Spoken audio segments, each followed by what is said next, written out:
All right, hello, ladies and gentlemen. Welcome to the Massive Breakdown Podcast. This is episode 21. So we're going to move on to basically a short little Rift guide. We know that not everyone likes Rift as a game type. Not everyone plays Rift as a game type. I know Cougar, for a fact, hardly ever plays Rift, does not enjoy it. And I assume there are probably a lot of other people like that out there who this Iron Banner is not leaving them too happy, basically. So I've come up with a quick little list of tips and tricks, should be about 10 minutes or so, just to help you out with Rift. And anyone who knows me knows the very first thing I'm going to say is join the game chat. Join the game chat, right? I've advocated that in every single PvP guide we've ever done. Join the game chat. In normal Crucible and normal game modes, it's definitely helpful, and it's even more helpful in Rift and Iron Banner specifically. Being able to talk to just one or two teammates makes a huge difference in terms of how the game feels, because coordination and organization are so much easier when you're communicating.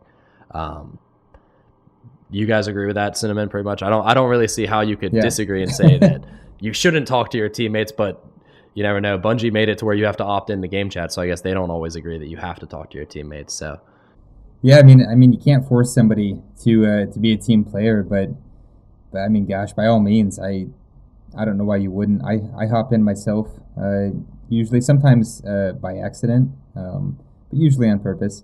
So, I definitely recommend. Even if nobody talks back, at least you are helping your team. At least you're communicating where the enemy is, what's going on, so other people can benefit. And it's good to practice call-outs, things like that, too. For sure. I mean, just because you're not talking to anyone doesn't mean you can't pretend like you are and get used to call-outs on the map and everything like that.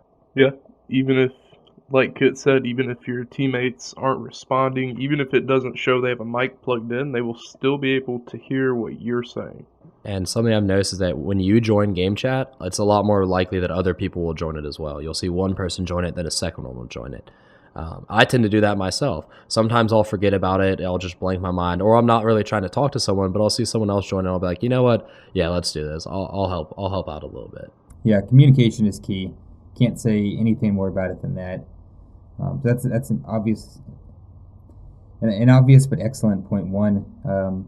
What else do you have for us? All right, point two is basically the way map control works in Rift is different than the way it works in something like Clash. It's different than the way it works in Control. Basically, in Rift, you want to push towards the center of the map where the spark spawns, and you want to hold it. You want to defend the lanes, cover the spark. In Rift, the team that has center control wins almost infallibly. It's basically a guarantee that the team that has center control for longer is going to win the game.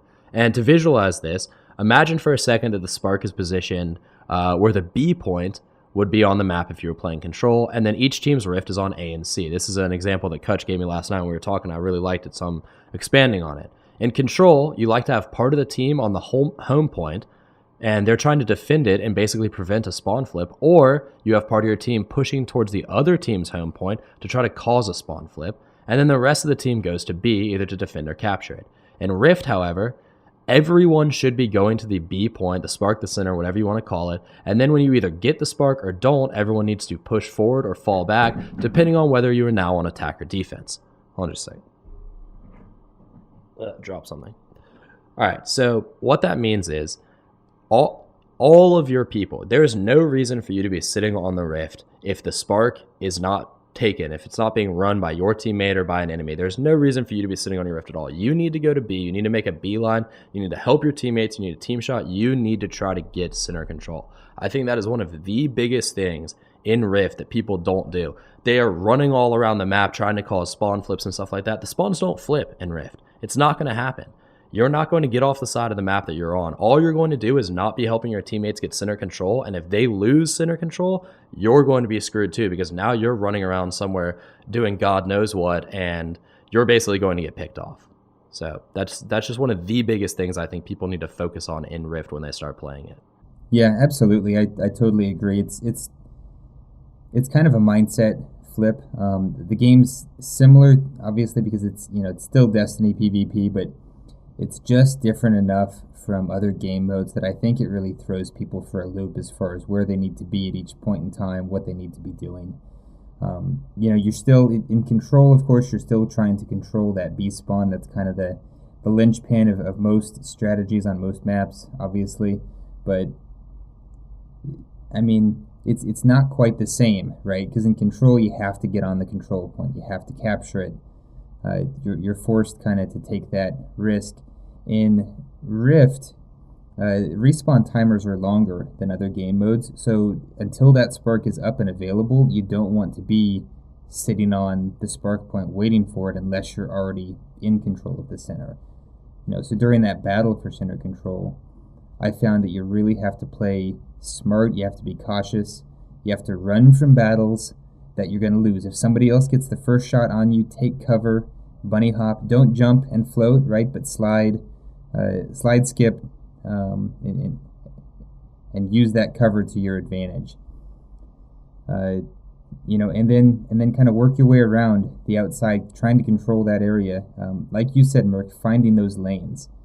You had a really good example, I think, on one of the maps when we were talking about this last night. I don't know if you remember that example or not, but yeah, it's in Vertigo. It's basically Vertigo is a map that's kind of shaped a little bit like a diamond, and at the very top point of the diamond is where the spark spawns, and on either of the two side points are where the rifts are. And if you're controlling center on Vertigo, you've got a lane looking down directly through the center of the map, and then you've got a lane off to one either side. So you need to be covering those lanes, preventing the enemy from pushing up them, but you don't necessarily want to be standing out in the open, just waiting to basically get sniped, because there will be people looking up those lanes too. There will be people trying to push up them. If you can hold down those lanes, if you can prevent the enemy from pushing up them when you guys are on top, you have center control. That's the type of control you want to have. You don't necessarily want to be standing on top of the spark, just waiting there, waiting to get sniped in the face. That's not going to help you. That's not going to help anyone. But you want to be basically preventing the opposing team from getting near enough to the spark to where they can ever have a chance at picking it up. It's a really big deal, because people always think, in control, I can run back and forth between the sides. I don't have to go to B. I don't have to go to B. If the spark is charging, you really need to be going to B or doing something to clear one of those lanes, helping your team maintain that center control. Comparatively, in control, your goal with the B point is either attacking or defending, but you're going for a single point of the map. In Rift, your goal is to control the entire area of the map. Rather than just getting to that point and capturing it, you're orbiting that point, trying to create a cordon of pretty much ground that exclusively belongs to your team until that spark spawns. That's exactly right. Yeah. And it can become, especially if you get that cordon going, it can become a little bit of a honeypot for the enemy. I tend to be kind of more of a supporting player in Rift. I don't usually go for the spark, except every now and then. So I tend to, kind of find a good angle where I can watch a lane and I can also watch the spark. And I see a lot of opposing players try to go and stand on that spark. Even when it first spawns, people they rush it, right? They try to be the first one there because they think they're going to get it if they're the first one there. I find more often the first person there is the first person to die on the spark because your team doesn't have control yet. So definitely establishing that cordon and then laying down those killing fields before you. Before your enemy does the same thing. It really seems to be the thing that makes the most sense. And let's say you're successful in that. Let's say your team early in the game gets center control. Well, what's going to happen? Well, basically, it's going to be safe for either you or a teammate to pick up that spark, and you guys are going to be now the attacking team. The other team is going to shift to defense. What you do when you're attacking is not necessarily complicated, but I feel like a lot of people don't put enough thought into it as they really should, especially when they're playing with randoms. There's a huge idea in the Rift population that if a blueberry picks up the spark, fuck him. Who cares? Sorry, I know we're not supposed to say that, but screw him. Who cares? He does what he wants. If he runs the wrong direction, well, he's going to go die then. That's not the way, and especially in Iron Baron, that's not the way you need to be looking at it. If you don't get the spark, but a teammate does, you have one objective, and it is defend the runner. You either push with them, you push in front of them. It doesn't matter what direction they go. It doesn't matter if you think they went the wrong way and you wouldn't have gone that way if you had the spark. You still need to follow them because they're getting points just for making it. It doesn't matter whether they're not going to score or not. Every time they pass one of those checkpoints, they're getting 100 points for your team. That's basically a free kill. All right, so if you want to win, you need to be defending them and trying to get them as far forward as they can go, even if they die before they get to the rift. Leaving a Spark Runner undefended is basically a surefire way for them to get overwhelmed and killed, right? Yep, your sole purpose in life when your teammate picks up that spark is to be his loyal meat shield. Gotta be his girl Friday. You go where he goes. If he's not sure, then you take charge. You show him how it's done. Not every blueberry just takes the spark and then runs off in a ridiculous manner. Some of them do. Sometimes they'll wait for you to push, and then there you go. Now you can choose the route that you think is the safest one to go. And if the spark runner is a good runner, he should be following along. And that's the perfect plan. That's what we all want and we hope. When we don't get the spark, we think, well, we know this way is the safest right now. Hopefully the spark runner will follow me beyond my back. But regardless of what they do, you have to think of the spark runner like they're the MVP, like they're the VIP from Halo. Basically, they need to be escorted and they need to survive. If they let you pick the route and that works out fine, then perfect, that's great. But with randoms, it's just not always going to happen. If they go off on their own, it is still your responsibility to basically try to protect them. You got to play this numbers game. If you leave your spark runner undefended, everybody wants to kill that spark runner. He's not just one random person on your team who's walking around. Everyone on the other team is trying to kill him. You leave him undefended, he's going to get outnumbered and overwhelmed. If you escort him, he has a significantly higher chance of surviving. If you're not the runner and you don't score, meaning the spark runner was either killed or the timer runs down, and you're still alive, you need to immediately fall back to the center and try to set up that control again. Something that I see all too often is a push fails and the team stays there dilly-dallying around, maybe trying to get spawn kills, and they end up overextended. And what happens is the team will spawn behind you closer to center, you're going to get flanked, you're going to die, and the other team will gain mid control, and you've basically just given up everything you worked really hard for. That is a huge, huge mistake that so many people make, is spending too much time after the push fails, or even after the push succeeds. One or the other. You have to get back to center immediately and try to reestablish that center map control. That's a fantastic tip, man. Because those spawns do move a little bit, right? They don't switch sides. But if you're just sitting there spawn killing people, you're only going to get, one, maybe 2 kills before they start spawning, like you said, behind you, out of sight, out of mind. And if you don't bug out, you're going to get punished for that cockiness, right? That's not going to serve you very well. And spawn killing is not as effective anymore because they gave them those resist shields for the first 3 seconds after they spawn, and it cuts the damage. It divides the damage by 10 or 5 or something absurd. Like I shot someone in the head with a sniper rifle. It's like 41 damage. It doesn't do anything. So you do not really want to be trying to spawn camp anymore. They definitely made that much, much more difficult. So let's say that you want to pick up the spark. You want to be the spark runner. Well, first off, if you want to be the spark runner, you need to make sure you're playing one of the high mobility subclasses. Otherwise, you're basically just hindering your team. That means a blink warlock, a blink hunter, hunters with Bones of Yao and better control, a shade stepping Night Stalker, Titan skating. If you've got Titan skating and Twilight Garrison, that's like golden right there.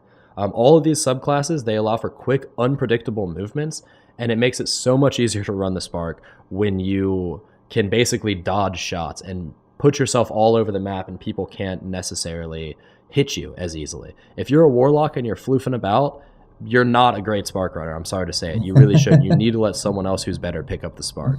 A floofy warlock is just going to float up in the air and get killed. It's what happens. I'm just laughing at floofy. Carry on. All right. So if you do get the spark, there are 4 basic pushes that I've identified in my time playing. There's the aggressive push, the very, very aggressive push. This is what I see inexperienced players doing most often, and it's because it works against inexperienced players. It basically relies on the opposing team not dropping back to their own rift quickly enough when they don't get the spark. So all the runner does is get the spark and just book it straight to the opposing team's rift. And the thing is, that is really high risk. The reward is an exceedingly quick score, but it is so unlikely to work against good players. They know whether they have map control or not. They know whether they're going to get the spark, and they're not going to leave themselves overextended and let you run right past them. And the thing is, if you run right past them or try to and get killed, your team that was pushing is now overextended, and you're going to lose center map control. Can I just say that is totally my strategy in Rift, whatever that says about me. And I mean, I don't think I'm playing necessarily always against the highest tier opponents by any means, but Yeah, I look at it as, how quickly can I get at least two, progress ranks forward, hopefully three or four, and then die, and just get on to the next spark grab. Before even my team has a chance to push sometimes, because if I'm solo queuing, I'm not really relying on them as much. If they're with me and guarding me and I score, fantastic. If they aren't sticking with me, I'm going to get my points and I'm going to get back to it. And that works at the, for a lot of games. But like you said, when I run into a coordinated team, it ends up in just a team shooting murder fest, and it does not work out as well. So maybe educate me here on what my other options are, I guess is what I'm saying. Well, in every single game type, there are high skill strategies, high skill weapons, and then there's weapons that work for everyone else. And that's what aggressive pushing is. I mean, people use it because it does work sometimes. If the enemy team's not coordinated, they're not communicating, they don't fall back fast enough, and you run past them, well, what are they going to do? Then they have to chase you back to their own rift, and for the most part, they're not going to catch you, right? I mean, it's just against a good team, they're going to punish you and your team for doing that, basically. Just to throw out an example, where I'm actually going to use our original map, Vertigo, where you can try to pull that aggressive push through the portal, because I believe it's an automatic 2 points when you step out of that portal. It's 2 checkpoints. I believe it is, yeah. And then 3 if you can make it halfway through the jump, I think. So yeah, that's one of the ways that you can make an aggressive push work almost no matter the odds. But I don't think there are any other maps where you can take an aggressive push like that without really taking a loss for it. Well, even on Vertigo, it's not always the best because of that long sight line down the middle of the map. From lower mid up to Spark, you can see through to the portal. If they've got a sniper down there and your team doesn't have eyes on, as soon as you step foot out into the center to try to hit that portal, he's going to be taking shots at you. And good teams will already have their players with long guns, either scouts or snipers or pulses, ready on the Spark waiting at the portal, because so many people try to push that they'll be ready for you to step out. And you might get those 2 points, but you're probably going to end up killed when you go through the other way. It's a difficult strategy to pull off if the other team knows what they're doing. So moving on from that, a conservative push is a lot of times what the most organized, best prepared teams will do. And a conservative push is, in my opinion, the best push to do if you're able to communicate with even a couple players, 2-3 players, or if you just have players who know what they're doing, even if you're not communicating them. Simply put, the runner's teammates basically form a wall in front of the runner, and they just push forward, and they use their numbers advantage to basically eliminate anyone who's trying to guard the lanes around them. And a well-organized communicating 5-man wall is one of the hardest things to defend in Rift, and it's basically only able to be countered by well-used supers, or the defenders, whoever's defending their Rift, just throwing everything they have at the lane that the push is coming through. In order to pull this off, as a runner, you just wait for a second. Wait for your team to reorganize, wait for them to group around you, and then let them push and you follow behind. If you're playing with all randoms, good luck getting 5 of them to have an organized push, but at least 2 or 3 people, maybe if you're lucky, it's better than nothing. If you can't get 2 or 3, maybe this isn't the technique that you should be trying, because a conservative push doesn't work if you're by yourself. All it does is give the enemy team time to set up their defense. But I found a trick that I can do is, if I can get 2 or 3 people rolling with me when I'm running with randoms, what I'll do is I'll stay behind them out of sight of the defenders until the last possible minute. And what this does is it actually makes the defenders second guess where the runner is, and they see 2 or 3 people pushing, but they don't see the runner, and they think, is the runner trying to flank? Is he coming from an alternate avenue? And what that will happen is they won't collapse on the 2 or 3 people who are pushing in front of you until hopefully it's too late. And when you finally reveal yourself, maybe you're close enough that you can still get to the rift. Maybe your 2 or 3 man push has been able to take down 2 or 3 of the people who are defending, and now those other defenders, they don't have the numbers advantage anymore. So that's a strategy I really like to use, especially when I'm solo queuing. Yeah, that makes a lot of sense. Like you said, if you can get a little bit of communication going, or even better, a full fire team, it just makes total sense. You can pick your lane, you can pick a controlled environment where you know where the enemy is going to be shooting back from, and you can just team shoot, steamroll them. It definitely makes total sense, and I definitely can see where some of the really strong PvP players that I know or that I've played with in Rift have used that kind of a strategy without me really knowing what was going on. It's definitely not my first or my primary game mode. Although I do think it's a lot of fun.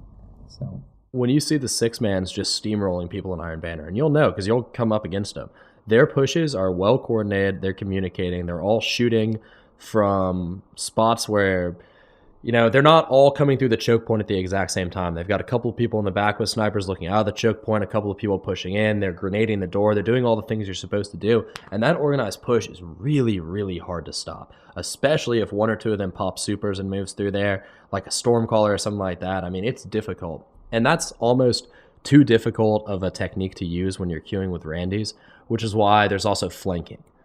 Flanking is a pretty tricky maneuver, I'm going to be honest. It's basically the Spark Runner takes an indirect path to the opposing team's rift, usually alone, sometimes with one defender, and it's almost always along the outside of the map. It basically relies on the enemy team being distracted by your teammates. Either they're engaging them somewhere else, either there's a small push going on, or they're just not paying attention, because if they recognize that they're being flanked, you're basically going to get killed. And part of the reason why flanking doesn't always work is because you can't count on the enemy team to always make a mistake and leave a lane unguarded is what's basically going to happen. If they recognize they're being flanked, they're going to collapse on you almost immediately. And as the runner, you're probably going to be in trouble. So kind of what I like to do is if I have done a couple of conservative pushes already in the game and they're starting to get used to the fact that, okay, he's pushing with 2 or 3 players every single time he's behind them, then maybe the second time or the third time, then's the time to try a flank, because they're going to be ready to collapse on that conservative push. When they see you guys coming through the choke point, they're going to be ready to collapse on it. And if they collapse on it too soon, well, now you're just waltzing in through the back door. The best way I like to describe it is on Black Shield. You've got the center inside, and then you've got the sideways outside. I guess you could call it Cave for Alpha, and let's say Barracks for Charlie, I believe it is. You can flank through Barracks from Charlie if your entire team is sitting inside where that heavy ammo spawns, where there's that little shelf. If they've got all of their attention focused on there's been times when I've been able to just sneak right up in Barracks or sneak right up in Cave, and nobody's even paying attention because they were so ready to collapse on that team that is inside. They are so certain that you're in there, and you're not. They see a bunch of red on their radar, and they don't notice the one little red sneaking around the backside. So flanking is difficult, but once a flank has been used, it actually strengthens the power of the conservative push, because once they've been flanked, they're going to be hesitant to pull defenders off of alternate lanes to collapse on the conservative push, which is a really great technique to use. Flank once or twice to keep people honest. And in that same vein, there's something called feinting. And feinting is where it starts off as a conservative push and it ends as a flank. Basically, you follow the push for just long enough for it to start engaging defenders, and you let yourself be seen. As soon as you let yourself be seen, if the defense is too aggressive, if they're too impatient, they're going to collapse on that push. And as soon as you let yourself be seen, you backtrack, you take an alternate route, and you flank. Basically, you're baiting the team into attacking your push. They're going to be wrapped up with 3 or 4 of your teammates, and you're going to be just strolling in the back door. It's a little bit different than just starting out as a flank, and it has to be quick, it has to be decisive, it has to be done immediately, because if they see you and then they don't see you for a little while, they're going to start wondering, where's the runner? Oh, he's trying to flank us, and they're going to go get you. So those are the 4 strategies that I've basically been using myself for when I'm the runner. It's what the teams that I play with, when we do play rarely, it's what we use. And those are just some things that I think could really, really help people who maybe, don't have any expertise in Rift at all. But what do y'all think? Yeah, I mean, that makes total sense. That's a great breakdown of I'm definitely going to be taking a look at this again here before I dive into Iron Banner. I haven't had a chance to play yet today. I've been working all day, so this is kind of a great refresher on the right way to play the game, I guess. And it's good. It's going to be good to have in mind. I hope it helps everybody else too. So a couple more tips. These are just some bonus things just to know if you're still on offense, if you're still the person running the spark. If possible, do a dunk. Basically, only really try to do that if you know for a fact you got it. It gets you 150 bonus points. It's not a huge deal, but it is pretty cool. If I'm being contested when I'm going into the Rift, I like to slide, shade step, or Titan skate into the Rift itself.